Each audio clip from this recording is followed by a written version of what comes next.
Jerry Dipoto, Mariners general manager, is with us. And Jerry, I guess we'll start by just asking, we know Scott Service said last night that the expectation is Logan Gilbert will start today, Jarred Kelenic also being called up.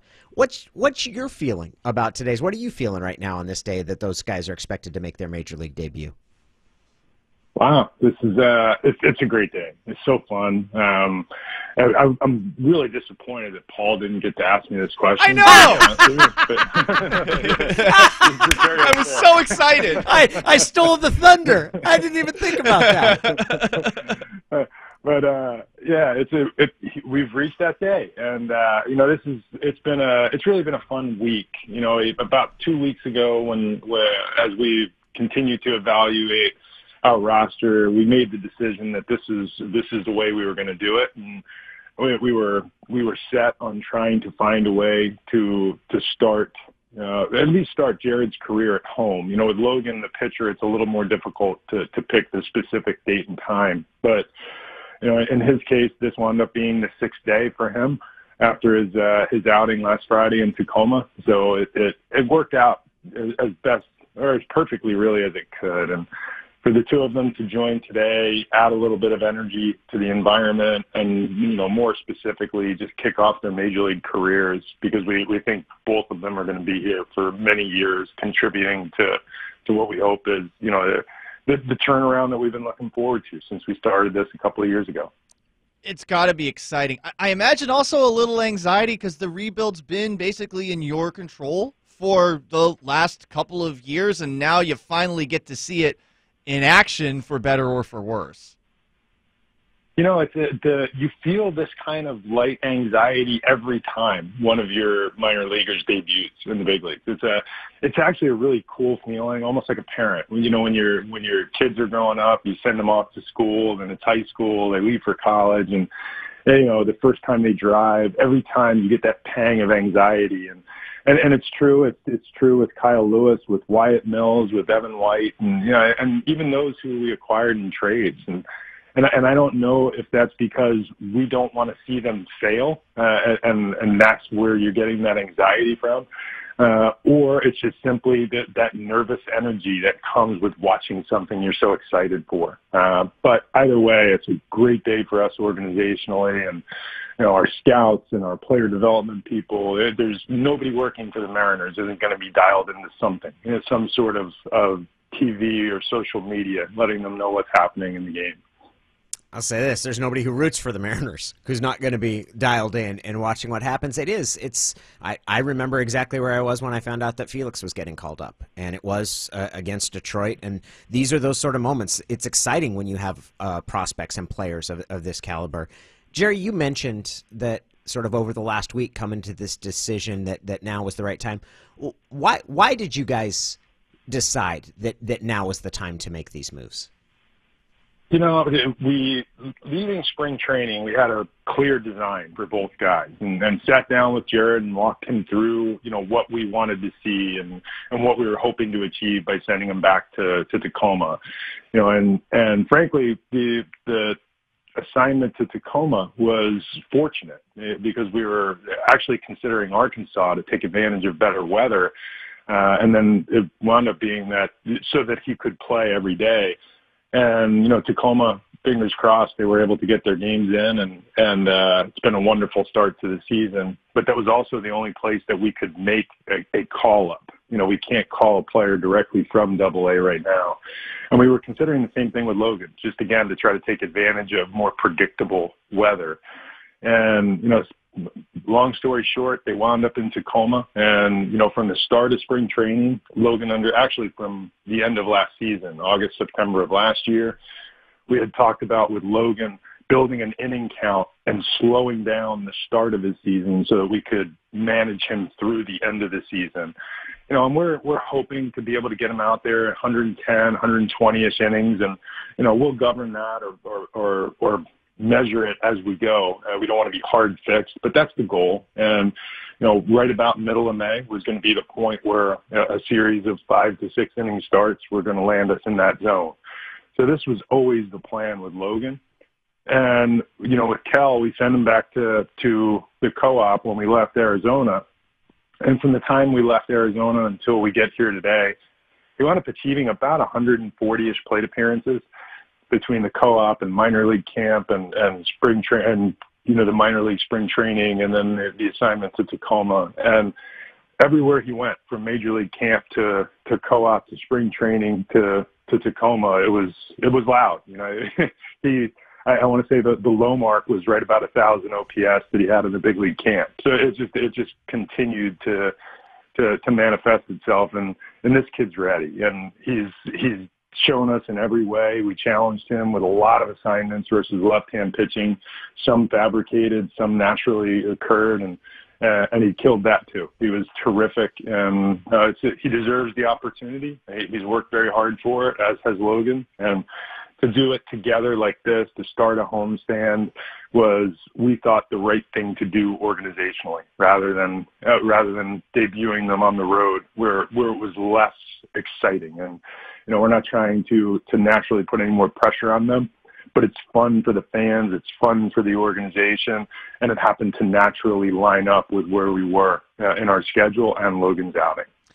You had mentioned that you wanted to see Jarred yak it essentially against left-handed pitching. We definitely did see that.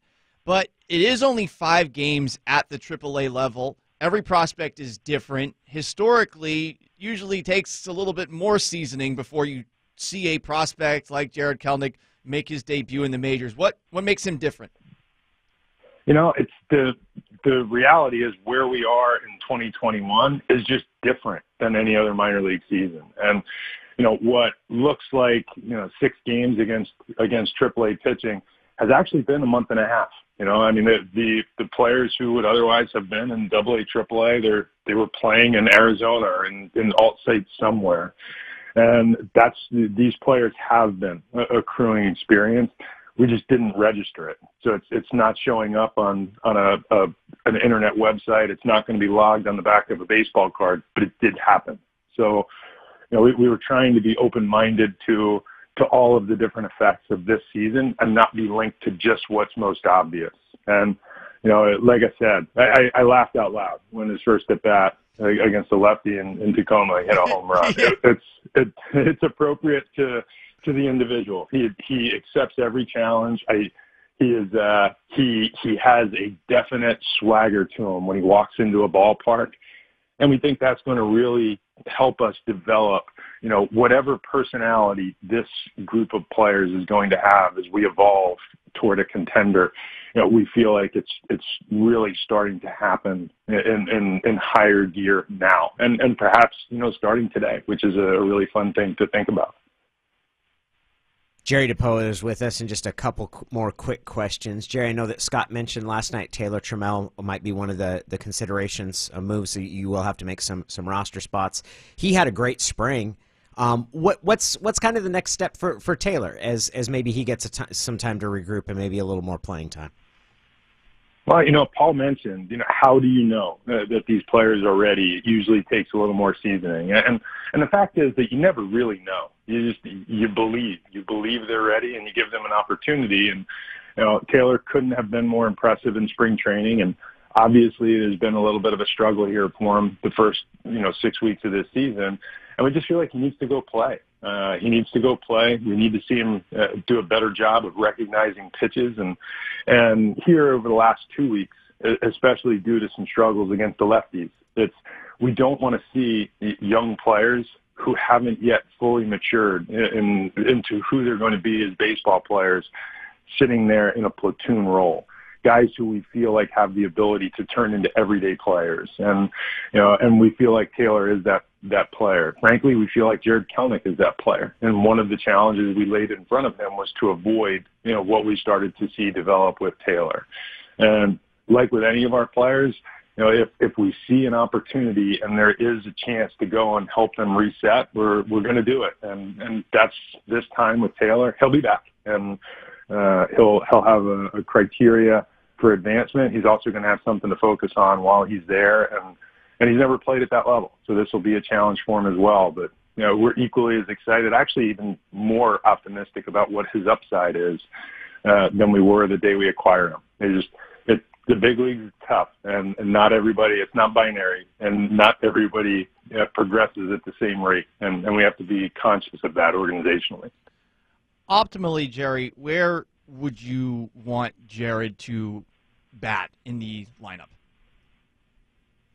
Wherever he wants to bat. Yeah.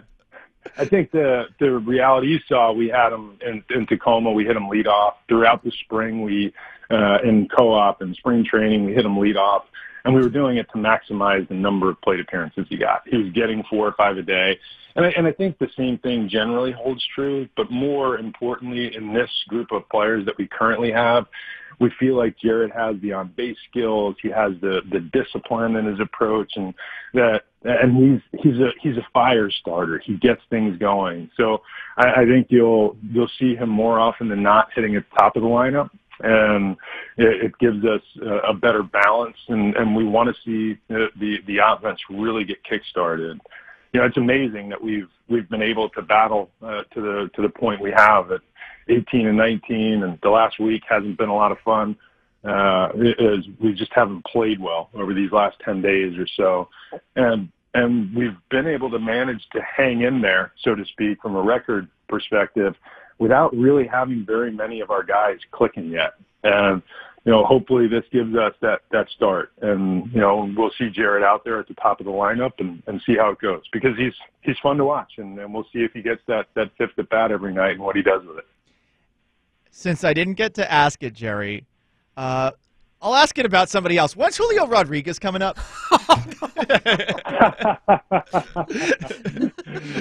Well, Julio is off to a fabulous start. I think he's somewhere in the neighborhood of a 1,300 OPS.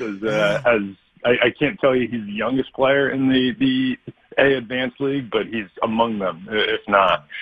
He's in the right place for his development. And we'll be a little bit more cautious with how we move him along. He's had very little experience above short season baseball, and we're just going to watch it develop a little bit. But, and I say this because I look forward to next Thursday and the one after when you ask the same question, he is a phenomenally talented young player who will eventually move multiple levels in a season. And that could be in 2021. It could be in 2022.